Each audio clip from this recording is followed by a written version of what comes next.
भगत समाज से मैं प्रार्थना करूंगा, जब तक आप बरवाला कांड की जड़ में नहीं जाएंगे, जब तक आप इस बरवाला कांड को नहीं समझेंगे, इस राष्ट्रीय समाज सेवा समिति के मंसूबों को नहीं समझेंगे कि असल में ये राष्ट्रीय समाज सेवा समिति काल प्रेरणा से क्यों बनी, क्या इसका मकसद था, और जब तक आप सतगुरु रामपाल जी परमेश्वर जी के काल प्रेरित बेटा बेटी भाई बंधु रिश्तेदारों को नहीं समझेंगे, उनकी घटिया मानसिकता को, उनके मंसूबों को नहीं समझेंगे, तब तक भाइयों और बहनों आप कभी भी इस भक्ति मार्ग पर एक दृढ़ भगत नहीं बन सकते।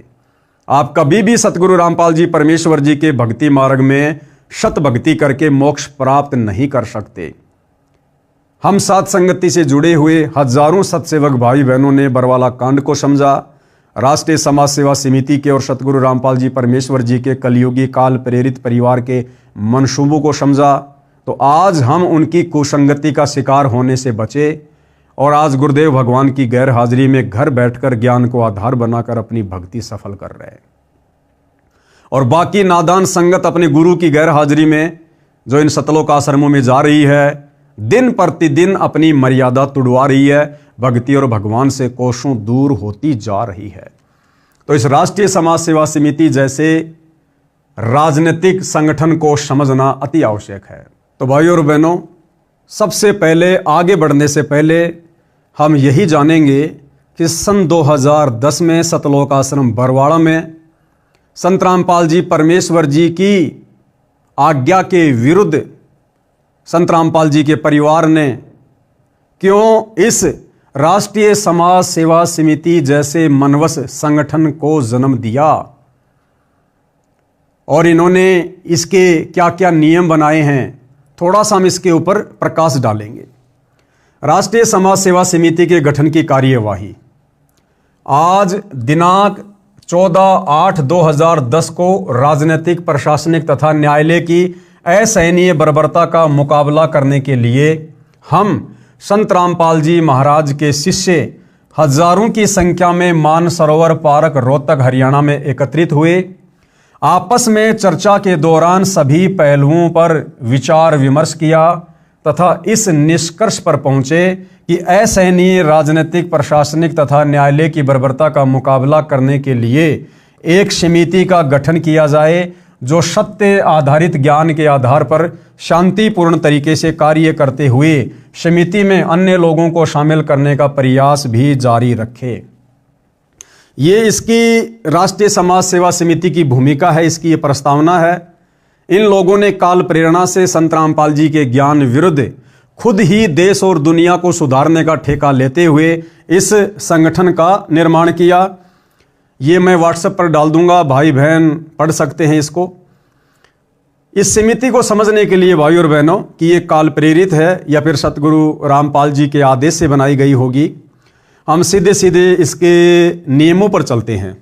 इसका नियम नंबर 8 और नियम नंबर 12 भाई और बहनों हमें सब कुछ समझा देगा। राष्ट्रीय समाज सेवा समिति का संविधान नियम नंबर 1 है, 2, 3, 4, 5, 6, 7, 8, ये नियम नंबर 8 है।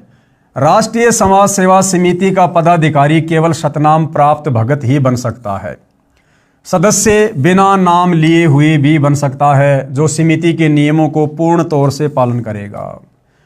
अर्थात इन राष्ट्रीय समाज सेवा समिति वालों ने काल प्रेरणा से इस राष्ट्रीय समाज सेवा समिति के अंदर जिसने बरवाला कांड में मुख्य भूमिका निभाई है, इस समिति में भाई और बहनों संत रामपाल जी के परिवार वालों ने बाहर के लोगों की भी एंट्री करवाई, यानी जो लोग भगत नहीं थे उन लोगों को भी राष्ट्रीय समाज सेवा समिति से जोड़ा गया और उन लोगों को काले कमांडो बनाकर प्रशासन के साथ में लड़ने और मारने के लिए खड़ा किया गया। अरे भैया, जो व्यक्ति संत रामपाल जी का भगत नहीं है, उनसे उपदेश प्राप्त नहीं है, यदि ये समिति संत रामपाल जी की है तो संत रामपाल जी तो किसी भी अनुपदेशी व्यक्ति को अपने संगठन में शामिल नहीं करते, अपनी किसी भी संस्था में शामिल नहीं करते। सबसे पहले उस व्यक्ति के लिए उपदेश लेना अनिवार्य होता है। यहां तक कि संत रामपाल जी तो उस व्यक्ति के घर का पानी भी नहीं पीते जो उनका भगत ना हो। तो यदि ये राष्ट्रीय समाज सेवा समिति सतलोक आश्रम वालों के अनुसार संत रामपाल जी ने बनाई है, तो संत रामपाल जी भला अपनी नियम और मर्यादा और विधान के विपरीत किसी भी अनुपदेशी व्यक्ति को इस संगठन में क्यों शामिल करेंगे? इसका मतलब संत रामपाल जी का इस संगठन से कोई लेना देना नहीं। ये सारी की सारी मनमानी उनके परिवार के द्वारा की जा रही थी। कारण क्या था? ये परिवार भाइयों और बहनों काफी लंबे वर्षों से मर्यादाओं से दूर था। काल इनके सिर पर बैठा हुआ था और काल ने संत रामपाल जी के परिवार को मोहरा बनाया बरवाला कांड जैसी घटना को जन्म देने के लिए।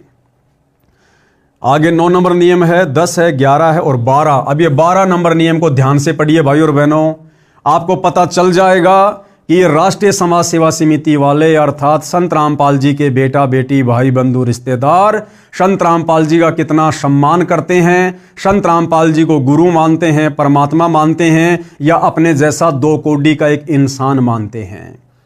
पॉइंट नंबर 12, और क्या लिखा संत रामपाल जी के परिवार ने? राष्ट्रीय समाज सेवा समिति संत रामपाल जी महाराज से किसी प्रकार के कार्य में दिशा निर्देश नहीं लेगी।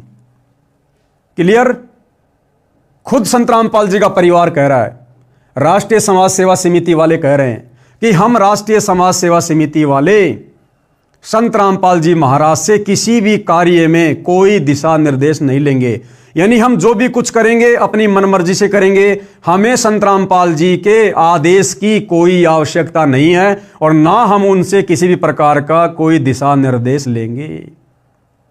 अरे भगत तो हमेशा किसी भी कार्य को करने से पहले अपने गुरु से आज्ञा लेता है। भगत तो वो होता है जो गुरु के वचन से, गुरु की आज्ञा से एक कदम भी बाहर नहीं जाता। और ये लोग साफ साफ क्या लिख रहे हैं भाइयों और बहनों कि हम राष्ट्रीय समाज सेवा समिति वाले संत रामपाल जी से किसी भी कार्य में कोई आज्ञा नहीं लेंगे। तो भला ये संगठन संत रामपाल जी का कैसे हुआ? ये संगठन तो 2010 में बरवाला कांड जैसी घटना को जन्म देने के लिए काल ने खड़ा किया, काल ने। और इसी मनमानी के तहत भाइयों और बहनों बरवाला कांड के समय इन राष्ट्रीय समाज सेवा समिति वालों ने भक्तों को काले कपड़े पहनाकर कमांडो बनाया। उनके हाथों में डंडे पकड़ा दिए, झंडे पकड़ा दिए, लठ पकड़ा दिए, पेट्रोल बम पकड़ा दिए, हथियार पकड़ा दिए गए और पुलिस वालों के सामने मरने मारने के लिए खड़ा कर दिया गया। क्योंकि ये लोग पहले ही लिख रहे हैं कि हम संत रामपाल जी से कोई आज्ञा नहीं लेंगे, कोई दिशा निर्देश नहीं लेंगे। और इसीलिए भाइयों और बहनों मीडिया के सामने बरवाला कांड के बाद संत रामपाल जी ने स्पष्ट कहा, जब मीडिया वाले ने पूछा कि आश्रम के बाहर जो गुंडे खड़े थे मरने मारने के लिए, तो गुरुदेव ने कहा कि वो मेरे नहीं थे, राष्ट्रीय समाज सेवा समिति के थे। तो मीडिया वालों ने कहा कि बाबा समिति भी तो आपकी थी। तो गुरुदेव ने कहा कि नहीं, वो समिति मेरी नहीं थी। अर्थात हमारे गुरुदेव भगवान ने जो भी कुछ मीडिया को कहा वो परम सत्य कहा, क्योंकि यहां पर सारी की सारी मनमानियां ये आश्रम वाले कर रहे थे। ये आश्रम वाले खुद ही कह रहे हैं कि हम संत रामपाल जी से किसी भी कार्य में कोई दिशा निर्देश नहीं लेंगे। तो भला समिति संत रामपाल जी की कैसे हुई? राष्ट्रीय समाज सेवा समिति संत रामपाल जी महाराज से किसी प्रकार के कार्य में दिशा निर्देश नहीं लेगी, क्योंकि संत रामपाल जी महाराज का कार्य केवल सभी धर्मों के धार्मिक सदग्रंथों का अध्ययन करके सत्संग प्रवचन करना तथा आने वाले भक्तों को नाम दीक्षा देना ही रहेगा। इन लोगों ने तो गुरु का गुरु बनकर गुरु को एक सेवा दे दी। संत रामपाल जी को उसका कार्य याद दिला दिया कि संत रामपाल जी का क्या काम रहेगा? सभी धर्मों के धार्मिक सदग्रंथों का अध्ययन करके सत्संग करना और आने वाले लोगों को नाम दीक्षा देना, केवल संत रामपाल जी का यही काम रहेगा। अरे हमने तो सुना था कि गुरु अपने भक्तों को सेवा बांटता है। यहां तो इन नालायकों ने अपने गुरु को सेवा दे दी कि गुरु का काम केवल धर्म ग्रंथों को पढ़ना, सत्संग करना और उपदेश देना, बस। अतः संत रामपाल जी महाराज अन्य सभी प्रकार की जिम्मेदारियों से मुक्त रहेंगे। अपने गुरु को जिम्मेदारियों से मुक्त कर दिया इन गधों ने। अपने गुरु को जिम्मेदारियों से मुक्त कर रहे हैं कि गुरु जी हम हैं ठेकेदार, आपको तमाम प्रकार की जिम्मेदारियों से मुक्त किया जाता है। हम संभाल लेंगे शासन को, प्रशासन को, पुलिस वालों को, कोर्ट को, कचहरी को, भक्तों को। आपको हर प्रकार की जिम्मेदारी से हम मुक्त करते हैं। यानी ये राष्ट्रीय समाज सेवा समिति संत रामपाल जी के परिवार वाले बरवाला कांड के समय संत रामपाल जी के गुरु बने हुए थे, गुरु। और इसके बावजूद भी ये नादान संगत आज इन्हीं की पूंछ पकड़ के चल रही है। भाई और बहनों, ये खुद तो नरक की टिकट पक्का करवा चुके हैं, आप लोगों को भी नरक में लेकर जाएंगे।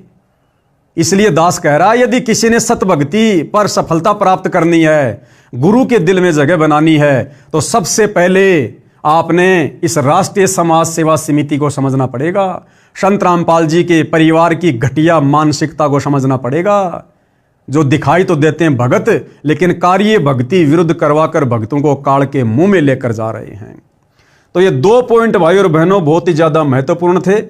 हालांकि दास आपको पूरा पढ़ाता, लेकिन समय का अभाव है और कहते हैं समझदार को संकेत ही काफी है।